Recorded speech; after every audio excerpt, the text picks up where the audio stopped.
स्वागत है यीशु मसीह की पवित्र उसकी जबरदस्त प्रेजेंस में। तारीफ करो जोर से जोर से जोर से। मेरा बिलीव है कि अगर परमेश्वर आपको यहां पे लेके आए तो उसका बड़ा मकसद है और वो पूरा होगा आपकी लाइफ। बैठ जाओ अपने शरीर में, तारीफ करो जोर से। अपने हाथों को उठाओ बाइबल समेत, बोलो प्रभु यीशु मसीह जो मैं सुनूं सौ गुना फलों को लेके आऊं। मांगो अपने हाथों को उठाकर।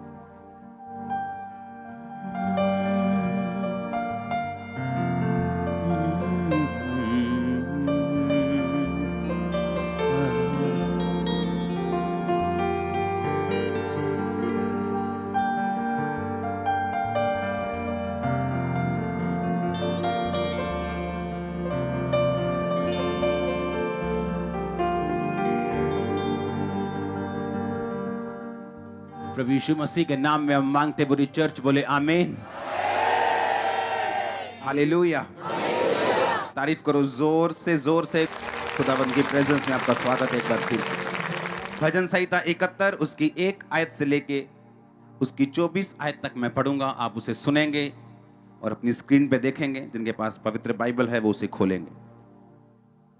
एक बार याद रखो फिर से जो मैंने आपको पिछले संडे बताया कि जब आप परमेश्वर से कुछ मांगते हैं, वो हीलिंग हो, वो डिलीवरेंस हो, वो आपका फाइनेंशियल बरकत हो, वो कर्जे से आजादी हो, वो मेंटल डिप्रेशन से आजादी हो, वो आपके कलेशों से मुक्ति हो, तो हमने एक पिक्चर बनाई होती है अपने मन में कि अगर हम हीलिंग की डिमांड परमेश्वर से कर रहे हैं तो हमें लगता है कि किसी दिन ऐसा होगा या मेरी दवाई काम करना शुरू कर देगी या ले हैंड हो जाएगा या किसी दिन मैं ऐसे प्रार्थना करूंगा, क्योंकि हमने ऐसा देखा होता है और ये सच्चाई होती है।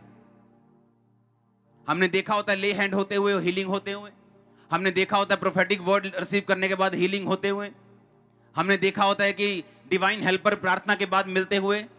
जैसे ऑयल के साथ अब प्रार्थना जब शुरू हुई है तो लोग टेस्टिमनीज दे रहे हैं, सिर्फ यहां आने के नहीं। अगर मैं अभी भी हाथ खड़ा करवाऊंगा आप लोगों में से तो बहुत से लोग टेस्टिमनी बन चुके जो वहां बैठे हैं। उन्हें लगता है शायद ये टेस्टिमनी देने वाली नहीं है कि मुझे डिप्रेशन था, मैं आजाद हो गया, मुझे शांति मिल रही है, मैं दुष्ट आत्मा से आजादी ले रहा हूं, मुझे लोग फेवर दे रहे हैं। लेकिन बाइबल कहती है कि छोटा सा मुट्ठी भर बादल जो है वो बड़े बादलों में बदल सकता है जब आप प्रार्थना करते हैं, जब परमेश्वर का हाथ आप पर होता है। लेकिन सुनो मेरी बात ध्यान से, हमने अपने एक मन में पिक्चर बनाई होती, लेकिन हमें एग्जैक्टली मालूम नहीं होता कि परमेश्वर किस रीति से हमारी जिंदगियों में काम करेगा। जिस तरह से नमान कोड़ी जब था, बाइबल कहती है कि वो बड़ा प्रतिष्ठित व्यक्ति था और अपने राजा के जीतने के पीछे उसका एक बड़ा हाथ था, पर बाइबल कहती परंतु वो कोड़ी था। यानी उसकी सारी जितनी भी उसकी पॉजिटिव पॉइंट्स थे, उसकी लाइफ में जितना अच्छा था, वो जितना सामर्थ्य था, जितना हेल्पफुल था और जितना गिफ्टेड था, एक कोड़ीपन के कारण उसके पास पर लग गया। पर ये कोड़ी था। जैसे आज हम बोल सकते हैं कि ये बंदा बड़ा इंटेलिजेंट है, इसने ग्रेजुएशन की है, पोस्ट ग्रेजुएशन की है, इसने पीएचडी की है, ये बहुत इंटेलिजेंट है, ये सब कुछ जानता है, सब कुछ समझता है, बड़े लोगों के साथ इसके लिंक हैं, पर इसको कैंसर हो गया। वो पर उसकी सारी खूबियों को खत्म कर देता है। नामान भी ऐसा एक व्यक्ति था कि उसकी सारी खूबियां उस कोड़ ने खत्म कर दी थी। और बाइबल कहती जब वो अलीशा के पास आया और अलीशा ने अंदर से बाहर आना भी मुनासिब नहीं समझा कि फलाने देश का एक तरह का 3rd या 4th पावरफुल इंसान आया, और अलीशा ने अंदर से कहा कि जाओ उसको बोल कि 7 डुबकियां मारो, तुम्हारा कोड़ खत्म हो जाएगा। पर वो अपने मन में क्या पिक्चर बना के आया था कि मुझ पे ले हैंड होगा, खुदा का दास मुझ पे आके हाथ रख के प्रार्थना करेगा और मेरा कोड़ खत्म हो जाएगा। और इस बात का उसने गुस्सा किया और वो गुस्से में चला गया कि वो अंदर से बाहर क्यों नहीं आया, मैं इतनी दूर से आया हूं। कई बार परमेश्वर वैसे काम नहीं करता जैसा हम पिक्चर बना के सोचते हैं कि परमेश्वर मैं हीलिंग मांग रहा हूं, शायद ऐसा होगा। वो काम जरूर करता है, लेकिन किस तरह से करता है मैं आज आपको बताता हूं। बाइबल कहती है उसके काम करने के तरीके और हमारे काम करने के तरीके और सोचने में जमीन और आसमान का फर्क है। लेकिन बाइबल कहती है जब नामान कोड़ी जा रहा था तो उसके सेवक ने कहा अगर वो आपको कोई मुश्किल काम करने को बोलता तो क्या आप नहीं करते? उसने कहा मैं करता। तो उसने कहा उसने अब कौन सा ऐसा मुश्किल काम आपको कह दिया? उसने यही तो कहा कि जाके यर्दन में 7 डुबकियां मार लो, तो यही यर्दन बह रही है। कहता है इसका पानी मेरी नदियों से भी कम साफ है, मेरी नदियां ज्यादा साफ, मैं वहां मार लूंगा। उसने कहा नहीं, परमेश्वर के दास ने यही कहा तो यही मारो, क्या मुश्किल है, 7 डुबकियां मार के देख लेते हैं। और बाइबल कहती है जब उसने 7वीं डुबकी मारी उसका शरीर बच्चे के जैसा कोमल हो चुका था। और वापिस आया तो अलीशा ने उससे मिला और उससे गिफ्ट लेने को मना कर दिया। हालेलुया। जब आप किसी अनॉइंटेड मैन ऑफ गॉड के पास आते हैं तो आप अपने एक्सपेक्टेशन से मत आइए कि आपको ऐसा होना चाहिए या ऐसा सिस्टम होना चाहिए या इस तरह होना चाहिए। परमेश्वर अपने तरीके से काम करता आया उन लोगों के साथ जिन लोगों के ऊपर उसका आत्मा रहता और अंदर रहता है। और मुझे मालूम है कि परमेश्वर का आत्मा मेरे साथ, और वो आज आपको छुड़ाने के लिए यहां पे लेके आया। और मैं आपको बताऊंगा किस तरह से परमेश्वर छुड़ाता है आपको। आमीन। क्योंकि मैं जानता हूं कि हमारी जिंदगी का एक एक स्टेप जो है वो ऑर्डेन्ड किया हुआ है, वो मसा किया हुआ है, वो निर्धारित किया गया परमेश्वर के द्वारा। मैं इसलिए आपको ये बात कह रहा हूं कि जब परमेश्वर आपकी अगुवाई करता है आप नहीं देखते कि सामने से कितना प्रभाव आप पे पड़ रहा है, आप ये देखते हैं कि परमेश्वर का आत्मा आपसे क्या कह रहा है, और इसी में आपका और आपके लोगों का छुटकारा होता है। अगर परमेश्वर ने मुझसे डैनियल पढ़ने के लिए बोला तो वो मैं जानता हूं मेरे लिए नहीं था, वो आप लोगों के लिए था। क्योंकि अगर मैं 3 बार परमेश्वर के सामने जाता था तो रोज परमेश्वर से भेदों को लेता था, तो संडे मुझे वचन सुनाने में दिक्कत नहीं होती। आपको ऐसा लगता है हर एक बंदे को कि परमेश्वर आज मुझसे बात कर रहा है, आपको स्पीच नहीं सुनाई देगी, आपको परमेश्वर का वचन सुनाई देगा। आपको समझ आएगी कि नहीं, ये ऑर्डिनरी स्पीच नहीं है जो संडे सरमन्स में सुनाते हैं, ये परमेश्वर का वर्ड है जो मसीह के साथ मुझे टच कर रहा है। और आप छुड़ाने वाले ही, आप छुड़ाए जाने वाले आज यीशु मसीह का नाम, और आप छुड़ाए जाने वाले और छुड़ाने वाले भी बनने वाले हैं। अब आपको ये दिमाग से निकालना होगा कि एक पिक्चर को कि परमेश्वर ऐसे काम करे। अगर मैंने इसी बार वीजा अप्लाई किया तो अभी वीजा आना चाहिए, क्योंकि आपने अपने मन में पिक्चर बना ली कि परमेश्वर आपकी प्रार्थना का उत्तर किस तरह से आपको देने वाला है। इसमें कोई शक नहीं, वो आपको उत्तर देने वाला है, लेकिन वो किस तरह से देने वाला है ये चीज अपने मन से निकाल दो। हालेलुया। बाइबल कहती है जब नामान कोढ़ी वहां से निकला और शुद्ध हुआ और उसने अलीशा का जाके थैंक्स किया, तब उसे मालूम हुआ कि जो परमेश्वर के लोग हैं, जो मसा पाए हुए लोग हैं, वो उस हिसाब से नहीं चलते जिस हिसाब से हम चाहते हैं, वो उस हिसाब से चलते जिस हिसाब से परमेश्वर का आत्मा उन्हें चलाना चाहता है। भजन संहिता 71 उसकी 1 आयत में लिखा, हे यहोवा मैं तेरा शरणागत हूं, मेरी आशा कभी टूटने ना पाए, तू तो धर्मी है, मुझे छुड़ा और मेरा उद्धार कर और मेरी ओर कान लगा। मैं आपको बताना चाहता हूं ये दाऊद ने लिखा है, और दाऊद हमेशा भजनों को, प्रार्थनाओं को अपने क्वायर मास्टर के पास भेजता था, और वो उन भजनों को, उस प्रार्थना को गाकर परमेश्वर के सामने करते थे। उसने लिखा, तू तो धर्मी है, तू मुझे छुड़ा, मेरा उद्धार कर, मेरी ओर कान लगा और मेरा उद्धार कर। तू मेरे लिए सनातन काल की चट्टान का धाम बन, जिसमें मैं नित्य जा सकूं। तूने मेरे उद्धार की आज्ञा दी है, तू मेरी चट्टान और मेरा गढ़ ठहरा है। मैं 6 आयत को पढ़ूंगा। मैं गर्भ से निकलते ही तेरे द्वारा संभाला गया, मुझे मां की कोख से तूने निकाला, इसलिए मैं नित्य तेरी स्तुति करता रहूंगा। मैं बहुतों के लिए चमत्कार बना हूं, क्योंकि तू मेरा दृढ़ शरण स्थान है। मेरे मुंह से तेरा गुणानुवाद और दिन भर तेरी शोभा का वर्णन बहुत हुआ करे। बुढ़ापे के समय मेरा त्याग ना कर, जब मेरा बल घटे तो मुझको ना छोड़। क्योंकि मेरे शत्रु मेरे विषय बातें करते हैं, जो मेरे प्राण की ताक में हैं, वो आपस में सम्मति सलाह कर कर कहते हैं कि परमेश्वर ने उसको छोड़ दिया, उसका पीछा करके उसे पकड़ लो, उसका कोई छुड़ाने वाला नहीं। हे परमेश्वर मुझसे दूर ना हो, हे मेरे परमेश्वर मेरी सहायता के लिए फुर्ती कर। जो मेरे प्राण के विरोधी हैं उनकी आशा टूटे, उनका अंत हो। वो जो मेरी हानि के अभिलाषी हैं वो नामधराई और अनादर में गड़ जाएं।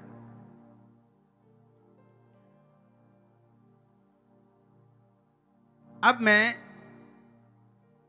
21 आयत को पढ़ूंगा। दाऊद कहता है, तू मेरे सम्मान को बढ़ाएगा और फिर कर मुझे शांति देगा। हे मेरे परमेश्वर, मैं तेरी सच्चाई का धन्यवाद सारंगी बजाकर गाऊंगा। हे इज़राइल के पवित्र, मैं वीणा बजाकर तेरा भजन गाऊंगा। जब मैं तेरा भजन गाऊंगा तब अपने मुंह से और अपने प्राण से भी जो तूने बचा लिया है जय जयकार करूंगा। मैं तेरे धर्म की चर्चा दिन भर करता रहूंगा, क्योंकि जो मेरी हानि के अभिलाषी हैं उनकी आशा टूट गई और मुंह काले हो गए हैं। यही वचन कहते हैं, 9 आयत में कि वो बूढ़ा हो चुका था। उसने कहा बुढ़ापे के समय मेरा त्याग ना कर। और अगर आप बाइबल को ध्यान से पढ़े, जब दाऊद बूढ़ा हो चुका था तो आपको ऐसी कोई वर्ष नहीं मिलेगी जहां पर दाऊद की जिंदगी में यह साबित होता है कि उसके शत्रु उस पर जयवंत हो रहे हैं। एक भी वर्ष बाइबल में आपको ऐसी नहीं मिलेगी। अगर दाऊद भजन संहिता ना लिखे तो मैं ये समझता हूं हम कभी भी परमेश्वर के फुल प्लान को उसकी जिंदगी में कभी समझ नहीं पाते। हम उसे मिसअंडरस्टूड कर देते, जिस तरह आज लोग परमेश्वर के वचन को तोड़ मरोड़ कर उसे अपने तरीके से निकाल लेते हैं अपनी इच्छाओं को पूरा करने के लिए। दाऊद ने कहा बुढ़ापे के समय मेरा त्याग ना कर, और उसने कहा शत्रु मेरे विषय बातें करते हैं और मुझे मारना चाहते हैं, मेरे प्राण के विरोधी हैं। लेकिन अगर आप पहला शमूएल, दूसरा शमूएल, इतिहास पहला, दूसरा इतिहास राजाओं पढ़ें, जहां पर सब राजाओं के बारे में जिक्र है और इन्हीं के बीच में दाऊद का जिक्र है। जब पहला शमूएल 16-17 से आप इसको पढ़ते हैं तो जैसे दाऊद की जिंदगी बढ़ती जाती है, वो अपनी जिंदगी में बाइबल कहती है हर एक लड़ाई को जीता। और अगर आप उन अध्यायों को पढ़ें, पहला शमूएल और दूसरा शमूएल, आपको यह नजर नहीं आएगा कि अपने बुढ़ापे के टाइम दाऊद किसी भी तरह की विपत्ति में था, क्योंकि बाइबल ऐसा कहती है कि वो अपनी हर लड़ाई को जीता। इतिहासकार बताते हैं कि उसने 60 से 70, 66 तकरीबन लड़ाइयां लड़ी और वो 66 लड़ाइयों को जीता। जब भी उसने पाप किया बैतशबा के साथ, तभी उसकी जिंदगी में पारिवारिक कलेश पैदा हुआ। उसकी बेटी मारी गई, फिर उसके बेटे मारे गए, उसके घर में तलवार चली। जो उसने दूसरे की जिंदगी में बोया था वो उसकी अपनी जिंदगी में हुआ। दूसरे की पत्नी ले ली, उसकी अपनी बेटी के साथ रेप हुआ। और बाइबल कहती जब उसने दूसरे के पति को मार दिया, उसके अपने घराने को मौत का सामना करना पड़ा, क्योंकि परमेश्वर ने कहा कोई तुझे छूने भी ना पाता अगर तू ये पाप ना करता तो। लेकिन उसके बाद जब दाऊद उस समय जवान था, उसके साथ जब दाऊद अधेड़ हुआ, जब दाऊद बूढ़ा हुआ, तो बाइबल में कहीं भी ऐसा नहीं लिखा कि दाऊद की जिंदगी में कोई ऐसा ट्रबल आया हो जिसने उसको हरा दिया हो। लेकिन भजन संहिता ऐसा कहती है कि दाऊद उस समय जब अपने बुढ़ापे में था तो भी उसके शत्रु उसको नाश करना चाहते थे, तो भी उसको लड़ना चाहते थे, उसको मारना चाहते थे, और वो उससे ज्यादा ताकतवर थे। लेकिन इतिहास ये बताता है कि एक भी शत्रु उससे जीत नहीं पाया। कारण पता क्या था? कारण था भजन संहिता 71। ये कारण था दाऊद का कभी ना हारने का। पता क्या कारण था? दाऊद जब अपनी जिंदगी में मजबूत था, जब एक देश लड़ाइयां लड़ता है, जब वो एक लड़ाई जीत जाता है, दूसरी लड़ाई जीत जाता है, तीसरी, चौथी, पांचवी, अगर एक देश 10 लड़ाइयां लगातार जीत जाए, मैं आपको सच कहता हूं, मैं आपको लिख के देता हूं, वो देश घमंडी हो जाएगा। उसको मालूम होगा मैं अपनी पावर से जीता हूं, मेरे पास परमाणु हथियार है, मेरे पास मिसाइल है, मेरे पास एंटी मिसाइल सिस्टम है, मेरे पास टैंक सबसे अच्छे हैं, तोपें सबसे अच्छी हैं, मैं 10 लड़ाइयां जीत चुका हूं, अब मैं अपने पावर के, अपनी ताकत के बल पे सब देश को जीत लूंगा। पर दाऊद को एक बात मालूम थी जो आज का विश्वासी भूल चुके, कि उसके पास शारीरिक ताकत थी, उसके पास एक इतिहास था जीतने का, उसके पास एक रेपुटेशन थी कभी ना हारने की। बावजूद इसके वो हमेशा पहले प्रार्थना में जाता था, प्रार्थना में जीतता था और फिर असली में जाके जीत लेता था। ये उसका सीक्रेट था। तारीफ करो जोर से। अगर आप बाइबल को ध्यान से पढ़ें तो आपको नजर आएगा कि दाऊद जब भी लड़ाई लड़ा वो घुटनों पे लड़ा है। वो शरीर में नहीं लड़ा, वो तोपों से नहीं लड़ा, वो तलवारों से नहीं लड़ा, वो घुटनों पे लड़ा है। घुटनों पे आके उसने परमेश्वर के सामने बच्चे के समान अपने दिल को उंडेला है। उसने परमेश्वर को बोला, परमेश्वर मैं कमजोर हूं। उसने परमेश्वर को बोला, परमेश्वर मैं ताकतवर नहीं हूं, तू ताकतवर है, तू महान है, तूने मुझे खड़ा किया, अब तू मेरी लड़ाई को लड़ेगा। क्योंकि ऐसा नहीं हो सकता, आप कितने भी महान देश क्यों ना हो, कि आप 66 लड़ाइयां लड़ें और 66 जीत जाएं और आपकी इकोनॉमी नीचे ना आए, आपके लोग नीचे ना आए और फिर भी आप नंबर 1 बने रहें। ऐसा पॉसिबल नहीं जब तक परमेश्वर आपके साथ ना हो। यह दाऊद की जिंदगी का सबसे बड़ा भेद था। उसकी लड़ाइयों की जीत का कारण उसकी आर्मी नहीं थी, उसकी लड़ाइयों की जीत का कारण उसकी स्ट्रेटजी नहीं थी। एक बार दाऊद ने अपने सेनापति को बोला, जा और योद्धाओं को गिन कि मेरे पास कितने योद्धा हैं। उसने कहा, तू क्यों ऐसा पाप करता है, क्यों योद्धाओं को गिनता है? लेकिन बाइबल कहती है शैतान ने दाऊद को उभारा था कि जाके योद्धा गिन, और जैसे ही उसने योद्धा गिने, योद्धा गिनने का मतलब है कि मेरे दिमाग में आ गया, अच्छा मेरे पास 15 लाख तलवार चलाने वाले योद्धा हैं, इसका मतलब मैं परमेश्वर के ताकत पे अब भरोसा नहीं कर रहा हूं। मेरा ध्यान डाइवर्ट हो चुका है कि मेरे पास 15 लाख तलवार चलाने वाले बंदे हैं, मेरे पास दुनिया की दूसरी पहली सबसे बड़ी आर्मी है। और परमेश्वर ने इस बात का गुस्सा किया और दाऊद को बोला, मैं तुझे सजा दूंगा इस बात के लिए कि तूने योद्धाओं को गिना। जब लोगों ने राजा मांगा कि शमूएल से कि हमें भी राजा चाहिए जैसे अन्य जातियों के पास राजा और वो उनकी अगुवाई करता है, शमूएल गुस्सा हुआ। परमेश्वर ने कहा, तू जैसे गुस्सा हुआ मैं भी इनके साथ गुस्सा हूं, क्योंकि इन्होंने तुझको नहीं मुझको निकम्मा जाना है कि मैं इनका राजा ना रहूं।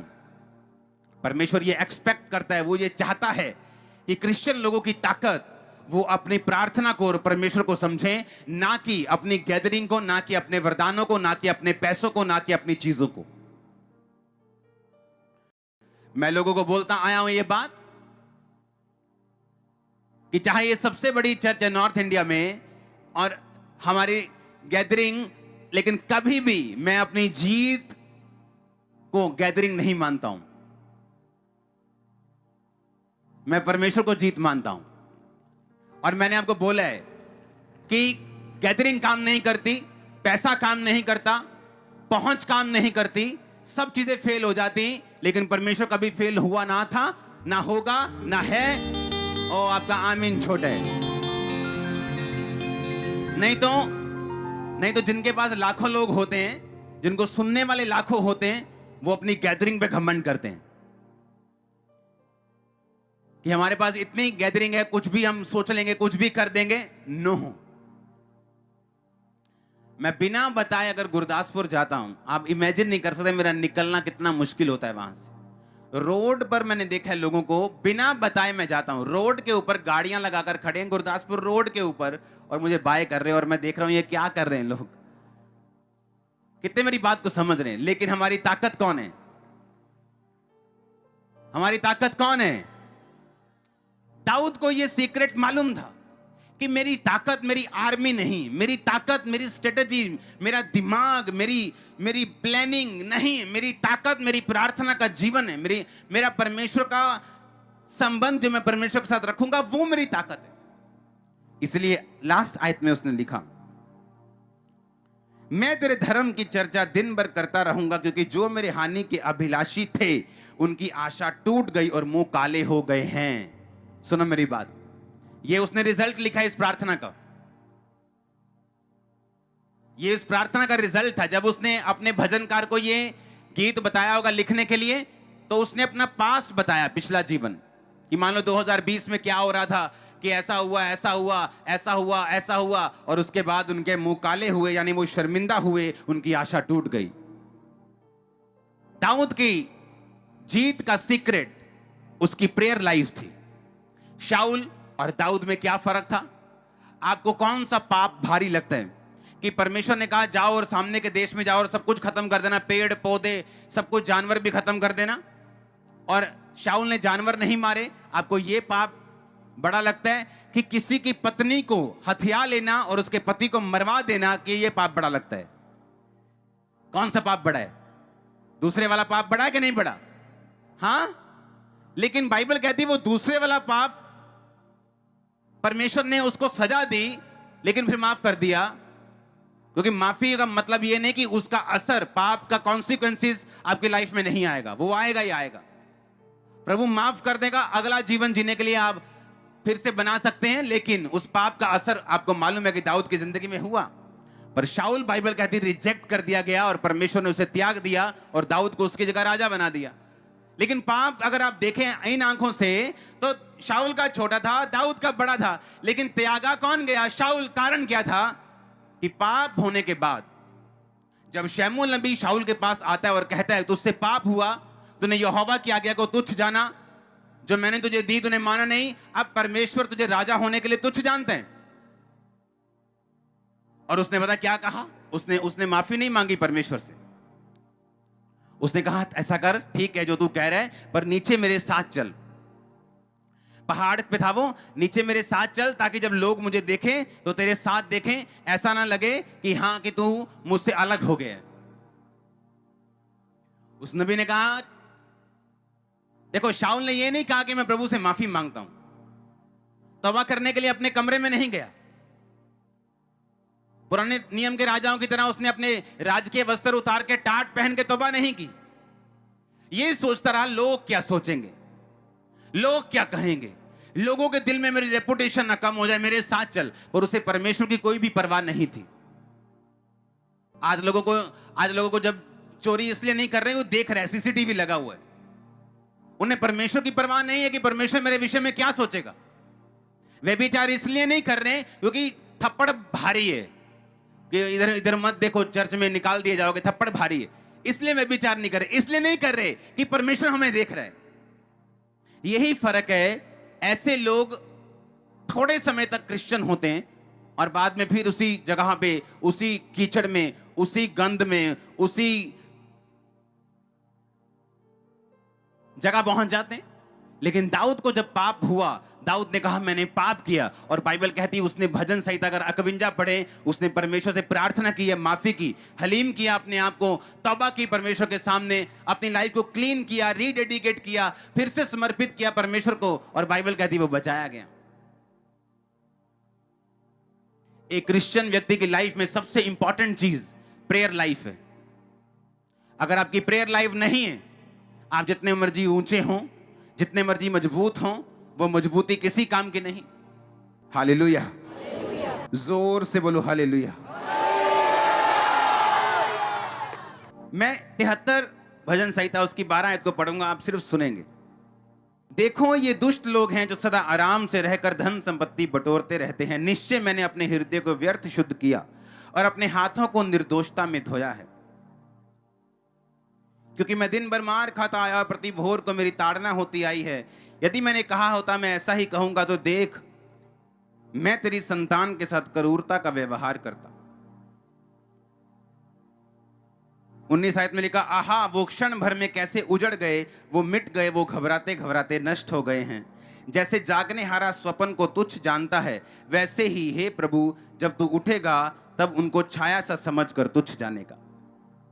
दाऊद की आदत थी अपने दिल की बातों को क्लियरली और बड़े साफ साफ शब्दों को परमेश्वर के साथ करने की।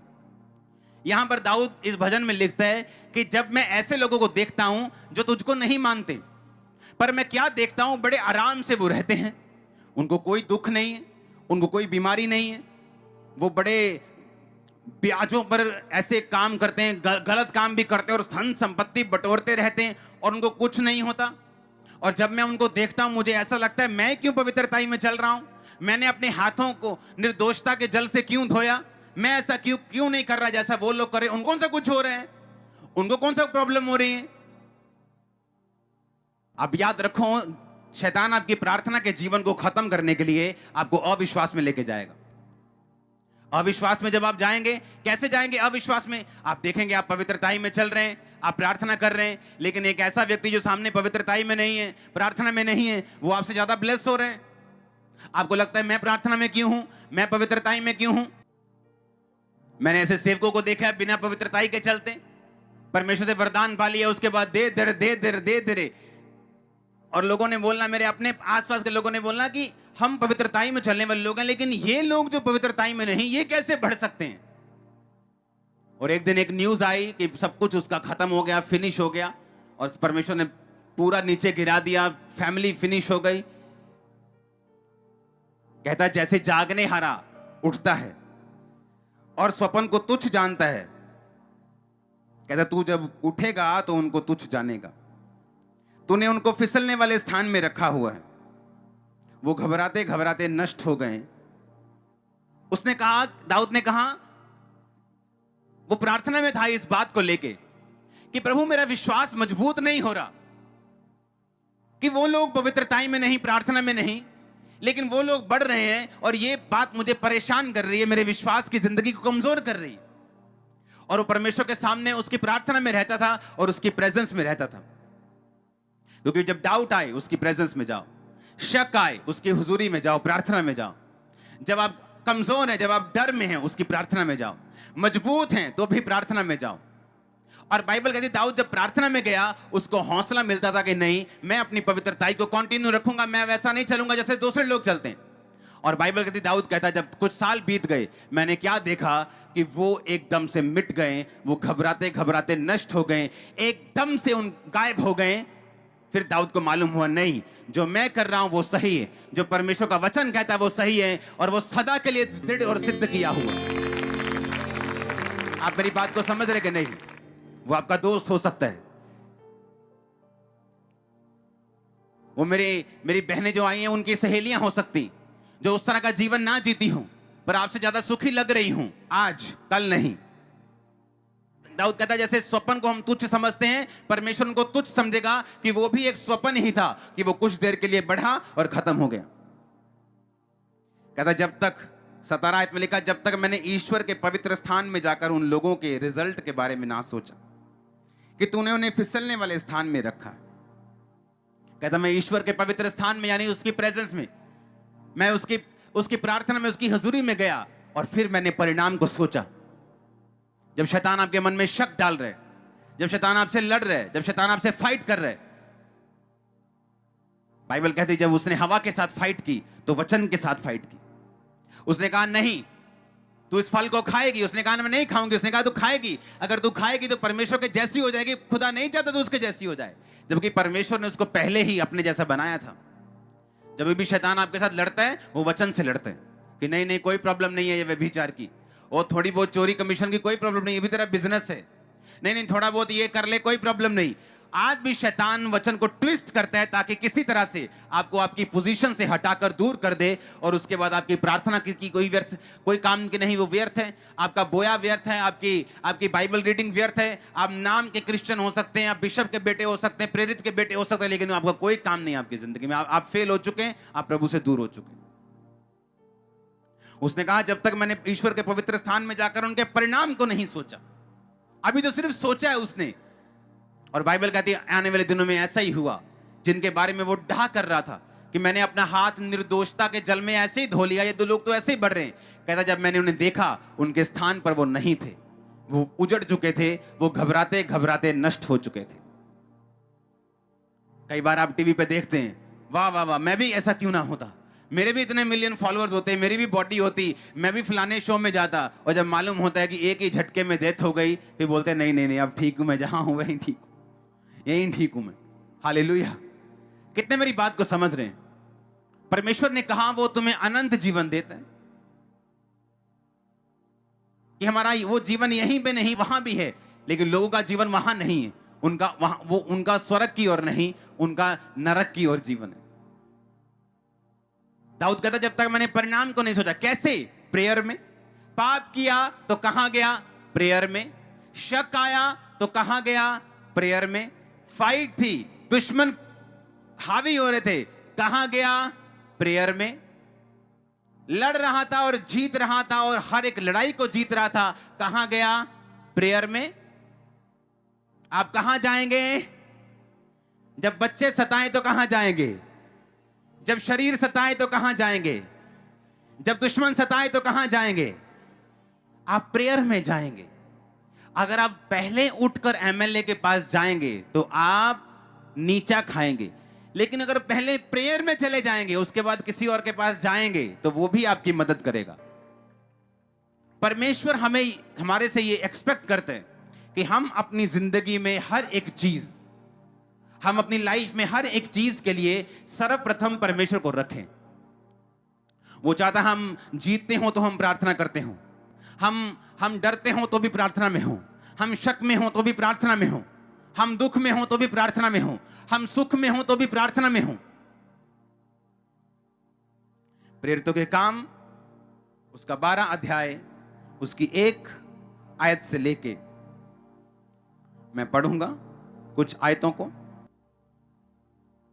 उस समय हेरोदेस राजा ने कलीसिया के कई व्यक्तियों को सताने के लिए उन पर हाथ डाले, और उसने यूहन्ना के भाई याकूब को तलवार से मरवा दिया।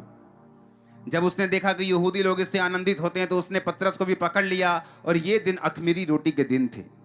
उसने उसको पकड़कर बंदी गृह में डाला और 4-4 सिपाहियों को 4 पहरों यानी 16 सिपाहियों के बीच में रखा और इस विचार से कि फंसा के बाद उसे लोगों के सामने लाएं। बंदी गृह में पतरस बंद था, परंतु कलीसिया उसके लिए लौ लगाकर परमेश्वर से प्रार्थना कर रही थी। याकूब एक पॉलिटिकल मर्डर का शिकार बन गया। वो मर्डर नहीं था, वो पॉलिटिकल मर्डर था। जब उसने देखा कि मैं अगर चेलों को मारता हूं तो कुछ खास यहूदी लोग मेरी वोट जो परसेंटेज है वो खुश हो रही है, बाइबल कहती, उसने पतरस को भी पकड़ लिया। जब यीशु मसीह चेलों के साथ रहते थे तो बाइबल कहती है कि चेलों को तब समझ नहीं आती थी कि ये ऐसा क्यों कर रहा है, ये ऐसा क्यों कर रहा है। उनको लगता था पता नहीं किस दिन यीशु मसीह ने कह देना है, अच्छा हो गए 2 लाख बंदे, चलो चक्को भी तलवारा चलिए पर ते रोमी साम्राज्य नु लाइए थले ते मैं तेरा राजा, तू ही मेरे मंत्री। उनको लगता है शायद इसलिए हम 12 लोगों को चुना कि हम मंत्री हैं परमेश्वर के। और उन चेलों की मां भी कई बार आती थी कि प्रभु जब तू अपने राज्य में जाए तो एक को गृह मंत्री बनाना और एक को फाइनेंस मंत्री बना देना। परमेश्वर ने कहा तुझे नहीं मालूम तू क्या मांगती, मैं तो उस क्रूस पे चढ़ने वाला हूं जहां इधर और उधर मेरे डाकू होंगे। मैं तो उस राज्य की स्थापना कर रहा हूं जो आत्मिक है, लेकिन उनको मालूम नहीं था। बाइबल कहती है जब यीशु मसीह चमत्कार कर रहे थे, हीलिंग कर रहे थे, डिलीवरेंस कर रहे थे, तो कई बार यीशु मसीह को मालूम होता था कि कुछ पॉलिटिकल लोग उससे मिलने के लिए आ रहे हैं, उसे फंसाने के लिए। और बाइबल कहती है यीशु मसीह प्रार्थना के लिए जाते थे और कई बार यीशु मसीह को लोग पकड़ लेते थे और तब भी यीशु मसीह उनके बीच से आराम से निकल जाते, कोई उनको पकड़ने की हिम्मत नहीं रखता था। बाइबल कहती है यीशु मसीह का समय तब तक नहीं आया था। कलीसिया को यह बात मालूम तो थी पर एक्यूरेटली मालूम नहीं थी कि यीशु मसीह क्यों प्रार्थना करने के लिए जाते। कई बार रात भर प्रार्थना की, नीचे आए तो बहुत सारे चेले थे। यीशु मसीह ने प्रार्थना के बाद 12 को चुन लिया, तू आजा, तू आजा, तू तू तू तू तू, और 12 चेले चुने। प्रार्थना करने के बाद, सारी रात प्रार्थना करने के बाद, क्रूस पे चढ़ने से पहले सारी रात प्रार्थना की, चेले चुनने से पहले सारी रात प्रार्थना की, हीलिंग के बाद कई बार सारी रात प्रार्थना की, हीलिंग से पहले कई बार सारी रात प्रार्थना की। हर अच्छा काम और एक खुदा का काम करने से पहले, भारी काम करने से पहले सारी रात प्रार्थना की। और हर रोज भी बाइबल कहती है वो भोर को दिन निकलने से बहुत पहले यानी 2:30 बजे 3 बजे रात को प्रार्थना के लिए चले जाते थे। अब ये बात उनको मालूम तो थी प्रार्थना के लिए जाते थे, पर यह बात नहीं मालूम थी कारण क्या था। अब कलीसिया को समझ आया कारण। उन्हें मालूम था कि यीशु मसीह हर टाइम दुश्मनों के बीच में रहे हैं और किसी में इतनी हिम्मत नहीं थी कि उनको टच कर दे, क्योंकि यीशु मसीह कहते थे कि जब मेरा समय आएगा ये मुझे नहीं पकड़ेंगे, मैं अपने आप को इनके हवाले करूंगा, मारा जाऊंगा और तीसरे दिन मुर्दों में से जी उठूंगा और फिर तुम्हारे बीच में रहूंगा। ये लोग बोलते हैं इनका ईश्वर खुद तो बचा नहीं सका अपने आप को। अरे मूर्खो, पहले पूरी बाइबल तो पढ़ लो। बाइबल कहती है उसने अपने आप को उनके हाथों में दिया और तीसरे दिन वही जी उठा। अरे वो तो बोलो जी उठा। अब चेलों को समझ आई कि क्यों यीशु मसीह प्रार्थना करने के लिए जाते थे, क्यों यीशु मसीह प्रार्थना के लिए। उनको समझ आई कि यीशु मसीह की प्रोटेक्शन का राज जो था वो प्रेयर था, क्योंकि यीशु मसीह के आसपास हर वक्त सदूकी, फरीसी, पॉलिटिकल लोग रहते थे, कोई उन्हें टच नहीं कर पाता था। और बाइबल कहती है उनको समझ आई कि हमारे जीवन में कमी है, हमारे पास पावर है, हमारे पास गिफ्ट है, हमारे पास होली स्पिरिट भी है, लेकिन इनके बावजूद भी ये श्योर नहीं है कि शैतान हम पे अटैक नहीं करेगा। हमें परमेश्वर की प्रेजेंस में लगातार जाना पड़ेगा। तब उनको समझ आई और बाइबल कहती 5 आयत में कि उन्होंने लॉ लगाकर पतरस के लिए प्रार्थना करनी शुरू कर दी। और बाइबल कहती जब लॉ लगाकर प्रार्थना की, हेरोदेस उन लोगों के सामने पतरस को लाने को था, तो पतरस जंजीरों से बंधा हुआ सिपाहियों के बीच में सो रहा था और पहरुए द्वार पर रखवाली कर रहे थे। देखो स्वर्गदूत आ खड़ा हुआ। प्रभु के स्वर्गदूत ने उस कोठरी से में ज्योति चमकाई और उसने पतरस की पसली पर हाथ मारकर उससे कहा और उसे जगाया और उससे कहा उठ जल्दी कर, और उसके हाथों से वो जंजीरें खुलकर गिर पड़ी। स्वर्गदूत ने उससे कहा कमर बांध और अपने जूते पहन, और उसने वैसा ही किया और उसने कहा अपना वस्त्र पहनकर मेरे पीछे हो ले। अब 11 आयत, तब पतरस ने सचेत होकर कहा अब मैंने जान लिया कि प्रभु ने अपना स्वर्गदूत भेजकर मुझे हेरोदेस के हाथ से छुड़ा लिया और यहूदियों की सारी आशा तोड़ दी है। यीशु मसीह के नाम में शैतान की आशाएं आपसे टूट जाएं। उसकी आशा आपके बिजनेस से टूटे, आपकी सेहत से टूटे, आपके फाइनेंस से टूटे, आपके सेहत से टूटे, यीशु मसीह के नाम में परिवार से टूटे, मैरिड लाइफ से टूटे। आमीन हो जाए। मैंने कहा आमीन हो जाए। आशीष आपकी। हालेलुया। हालेलुया। जब कलीसिया लो लगाकर प्रार्थना कर रही थी तो बाइबल कहती परमेश्वर ने अपने दूत को भेजा और उसे छुड़ाया। अब मैं आपसे क्वेश्चन करना चाहता हूं कि परमेश्वर ने पतरस को क्यों छुड़ाया और याकूब को क्यों नहीं छुड़वाया जो तलवार से मार दिया गया? कलीसिया को गलती समझ आएगी अगर परमेश्वर हमारे साथ है, उसका आत्मा हमारे साथ है, गैर भाषा हमारे साथ है, वरदान हमारे साथ है, लेकिन फिर भी हमें रोज परमेश्वर के सामने प्रार्थना करनी। और बाइबल कहती है जब उनको ये बात समझ आई कि प्रार्थना हमारा सुरक्षा कवच है, बाइबल कहती है जो प्रार्थना करने वाले लोग हैं गिद्ध की दृष्टि उन पर नहीं पड़ती, शैतान की दृष्टि उन पर नहीं पड़ती, वो प्रोटेक्टेड रहते हैं, वो एक लेयर उनके आसपास बनी रहती है, एक सुरक्षा कवच बना रहता है जिसे शैतान भेद नहीं पाता जो लोग प्रार्थना करने वाले लोग हैं। अब इमेजिन करो कि क्यों बंदों के ऊपर ज्यादा दुष्ट आत्माओं के अटैक होते हैं। जरूरी नहीं जो लोग खेलते हैं उन्हीं पे दुष्ट आत्मा है, 90% लोग जिनके अंदर दुष्ट आत्मा है वो खेलते नहीं है, सिर्फ 10% लोग हैं बंदों के अंदर। क्यों? क्योंकि वो सोचते मेरी घरवाली प्रार्थना कर रही है, ठीक है, घरवाली तो प्रार्थना कर रही है, उसके पास सुरक्षा कवच होगा और उसकी प्रार्थना थोड़ा बहुत तुम्हारे पास भी रहेगा, लेकिन तुम्हें भी प्रार्थना की जरूरत है खुदा की अगुवाई के लिए। तुम्हें मालूम नहीं आज कहां जाना है, तुम्हें मालूम नहीं कि किधर जाना है, तुम्हें मालूम नहीं कि क्या करना है, कौन सी चीज में कौन सा डिसीजन लेना है। वो कैसे मालूम होगा? जब हम परमेश्वर के सामने रोज प्रार्थना में जाएंगे। मेरे पास टाइम नहीं, दाऊद के जैसा अब नहीं है, वो राजा था, बड़ा राजा, दुनिया में उसका नाम था, बाइबल कहती 7 बार स्तुति करता था, रोज परमेश्वर के सामने जाता था। दानियल बड़े पद पे था, अगर आज का उसकी कंपेयर करें तो गृह मंत्री का टाइप इतने बड़े पद पे था, लेकिन बाइबल कहती 3 बार परमेश्वर के सामने जाकर घुटनों पर आकर प्रार्थना और धन्यवाद करता था। आज क्यों कलीसियाओं में, आज क्यों आपके परिवारों में कंफ्यूजन है, क्यों आपको समझ नहीं आती, क्यों लड़ाई झगड़ा रहता है, क्यों सिस्टम नहीं बनता? कारण प्रार्थना की कमी है, बहुत बड़ा कारण।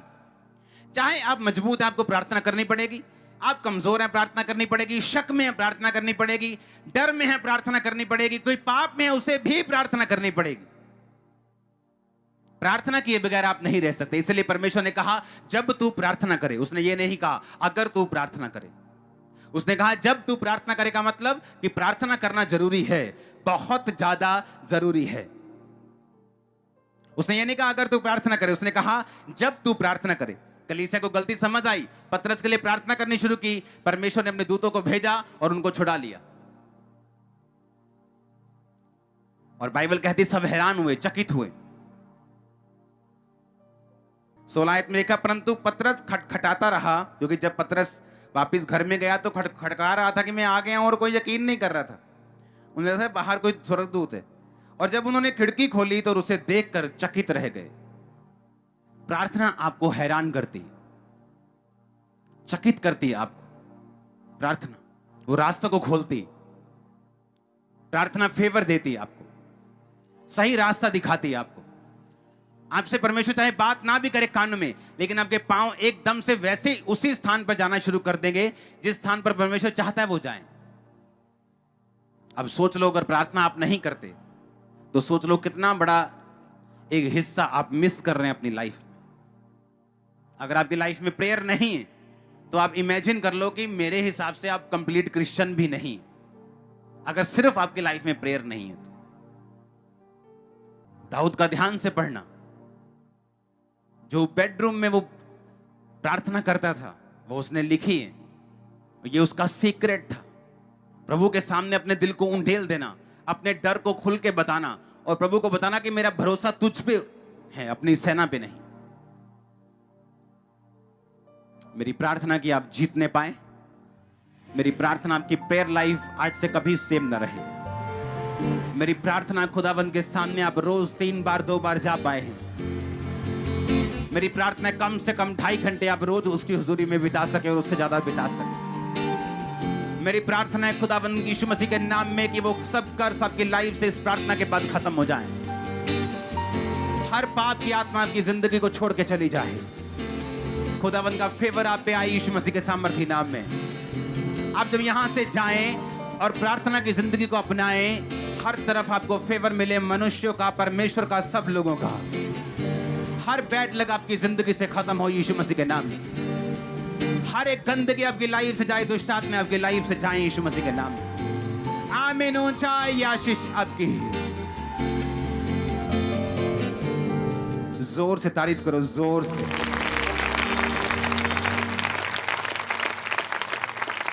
मैंने आपको बताया, जैसा आप सोचते हैं कई बार परमेश्वर उस तरह से काम नहीं करता। वो अपने वचन को भेजते हैं। अगर आपने आज का वचन सुना और प्रेयर लाइफ अपनाई, जो आप मांग रहे हो आपके पास झोली में आने वाला है। उसने कहा मांगो तो दिया। अगर एक मित्र एक दूसरे मित्र के दरवाजे पे खटखा के बोलता है कि मेरा कोई रिश्तेदार साथी आया, मुझे 3 रोटियां चाहिए, और वो कहता नहीं अब नहीं दे सकता, मेरे बच्चे मेरे पास बेड पे हैं, तो यीशु मसीह का वचन कहता है कि शर्म छोड़कर उसने बार बार मांगा और खटखटाना नहीं छोड़ा, अंदर के दोस्त को उठना पड़ा।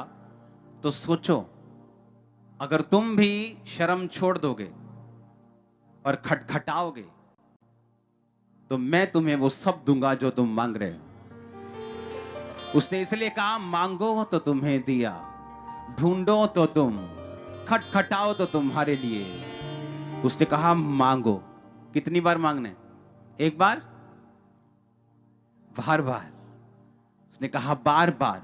लोग कुछ बोलते हैं एक बार मांगो, यीशु मसीह ने कई बार बार बार मांगा।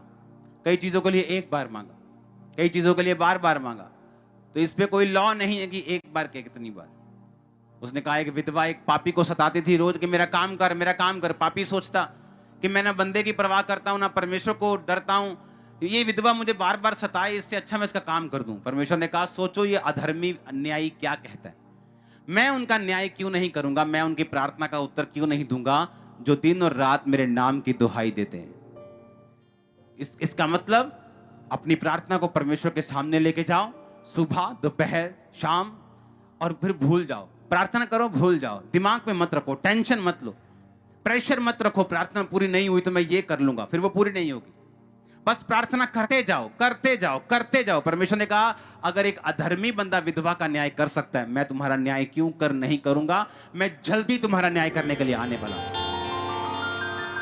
आप करते जाएंगे प्रेयर अपने बेटे के लिए, वो नशा छोड़े, नशा छोड़े, नशा, सुबह दोपहर शाम, सुबह दोपहर शाम, हर रोज। बस एक दिन पवित्र आत्मा का एक थप्पड़ पड़ेगा और सब नशा खत्म। मैं आपको सच कह रहा हूं, आपका सबसे बड़ा मिरेकल, जिसके लिए शायद आप 10 साल से प्रार्थना कर रहे हैं, आपसे सिर्फ 1 इंच दूर है। मैं आपको सच कह रहा हूं। आपको लगे कि 10 प्रकाश वर्ष दूर है, हाँ? चलो ऐसा बोल रहा हूं कि 10,000 किलोमीटर दूर है, लेकिन मैं आपसे कह रहा हूं प्रेयर मत छोड़ना, वो 1 इंच